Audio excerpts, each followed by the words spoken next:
I'm Shannon, joined by Ali Gatie. How are you? Hey Shannon. Hello, how are you? Good. How are you? I'm doing well, I'm doing well.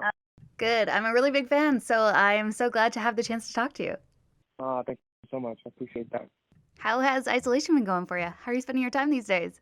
Honestly, I've just been stuck in my basement, which is also like my home studio in Canada, and I'm just trying to stay positive. So I've been watching a lot of like Netflix, making a bunch of like songs just for fun, spending time with my parents.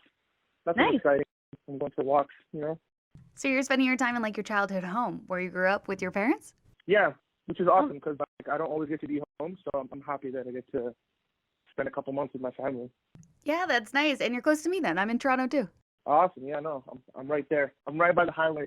I'm in Mississauga, but I'm right by the highway, so I'm pretty very close. nice. So you were on the road, you were doing shows. It felt like your life was nonstop. How was the transition from being so busy to being forced to slow down?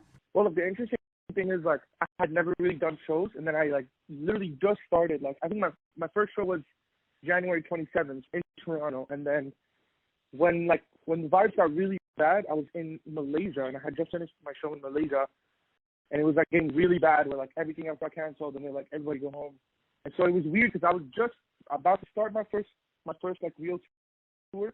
And so I was just getting mentally prepared. Like I was kind of nervous. I was like, damn, how's it gonna be? It's like 30, 40 shows in a row, and then it's just like, nope, go home, everything's canceled.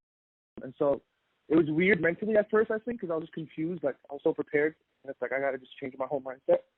But I'm just thankful that I didn't get sick, and no one on my team got sick because we were traveling a lot, and so Yeah, or just like stuck in another country because that's a possibility too, right? exactly, like, cause like it was like a 27-hour like trip back home. So I was like, damn, like I was stuck there. I'm so far, like it would have been horrible. Man, that's crazy. And you said those were your first shows, so how were those going? My first show was awesome. It was my hometown show. Like, it was in Toronto at the Mod Club. Like my parents were there, all my best friends were there, so it was just cool. And then every other show was awesome too. So I did like 6 shows in North America, and then I ended up doing I think 3 or 4 in Asia before we had to come back home. So I've only done like 9 shows in my whole career, which is not that much if you think about it. So I was having fun. I was just starting to get better, and I was like, damn, I gotta like start from scratch again because like I feel like every show I did, I got a little better, a little more confident. I can imagine. And that's crazy too because you were set to perform at Coachella as well, right?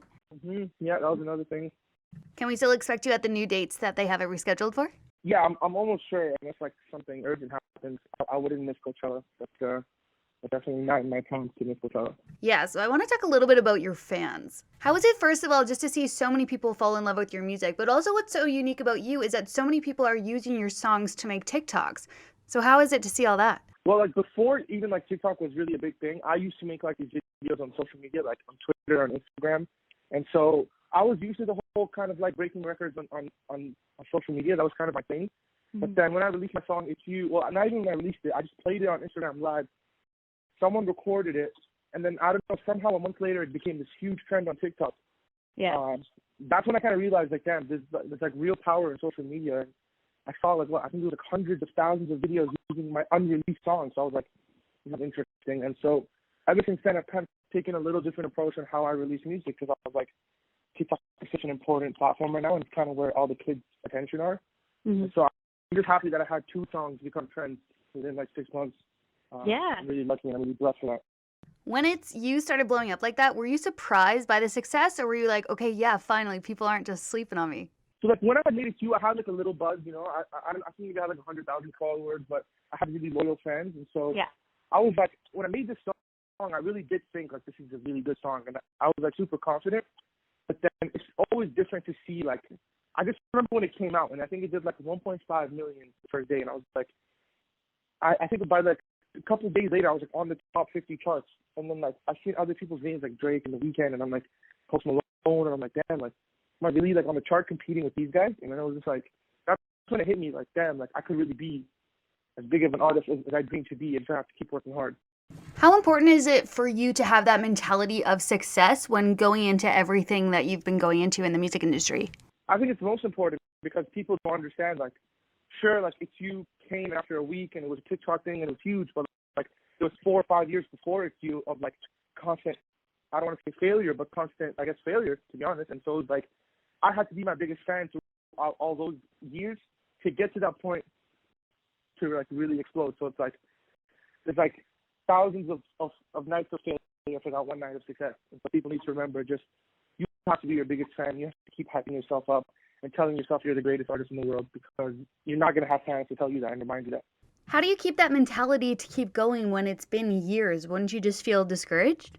Honestly, for me, I think it was just the love of what I was doing, and I just realized, like, this is what I want to do, and, like, there's nothing else that I see there's nothing else I see in my life that would make me just happy. So it was just, like, I was just in love with the chase. So, like, I wasn't too concerned about, like, oh, like, it's going to work. I just always believed it would, and I think that's probably why it did, because, like, I just believe in, like, speaking things into existence, you know? And so I just kept, like, saying, I'm a superstar, I'm a superstar, I'm a superstar. And I think, like, you gotta just make yourself be the thing that you're not, and then you'll become it. Oh, that's inspiring. I like that. So if you read any of the comments for your song, What If I Told You That I Love You, every single comment is like, who hurt Allie? So I have to ask, who hurt you? That's been, like, my main, like, everyone's always like, who did you write the song about? But I always wonder, like, okay, like, let's say, for example, her name was, like, Alyssa or something, which it's not. And I'm like, okay, it was Alyssa. Like, how is that going to help anyone understand, like, who the girl was? Like, it's not like anyone would know her. Right. You know? And so, like, I was always wondering, like, even if I said who it was, it wouldn't matter, because everyone's like, okay, like, now what? I don't know if that song was about any one person. I think it was about, like, all the times I've been in that situation and, like, didn't tell someone how I feel, or found out later that someone didn't tell me how they feel. It was kind of more about, like, a general feeling. That's so sweet that you can take those different experiences and then, like, morph that into such a great song. Yeah, I mean, I guess that's your job as a songwriter, right? Yeah, totally. What's the first thing you're going to do once this is all over? Oh, that's a good question. Man, honestly, I'll probably go hang out with my friends. I really miss my friends. In LA, I was living with my best friend. Like, me and him both moved to LA together. And so I don't get to see him, but I got so used to seeing him every day. And so it's, like, it's kind of weird, you know? I miss him. So maybe I'll just go hang out with my friends. Maybe do a show if I can. I don't know if it would be too early to do a show, but I definitely want to go see my fans as well. So Cool. Allie, thank you so much. I really appreciate it. thank you. It was a pleasure talking to you.